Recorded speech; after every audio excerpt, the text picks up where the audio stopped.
Hello and வணக்கம் pass. நான் தான் உங்கள் டியூஷன். இந்த வேலையில் எதை பற்றி சொல்ல போகிறேன்னா ஒன்றும் இல்லைங்க, இந்த ஒன் டேப் பற்றி தான். ஒன் டேப் ஒன்றும் அவ்வளோ பெரிய விஷயமா இல்லை.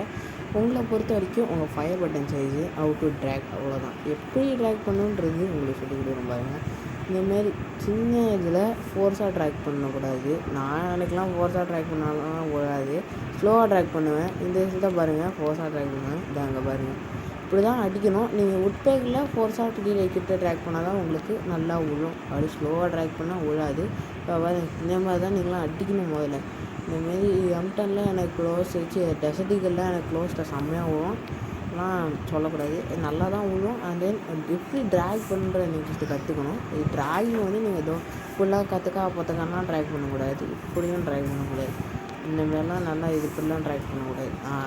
இப்படிலாம் ட்ராக் பண்ணலாம் நீங்கள், ஓகே, அதில் எந்த தப்புன்னு சொல்ல மாட்டேனாலாம். இந்த மாதிரி ட்ராக் பண்ணும். நீங்கள் அப்படிலாம் ட்ராக் பண்ணாமல் பொத்தக்கான்னு ட்ராக் பண்ணிங்கன்னா அது உங்களுக்கு கண்டிப்பாக வராது. That is concluded with me. ஏன்னா அப்படி வராது. இப்போ நான் சென்சிட்டிவிட்டி செட்டிங்ஸ் பண்ணுறேன், இதை காப்பி பண்ணிக்கோங்க. Copy these friends and then bye by.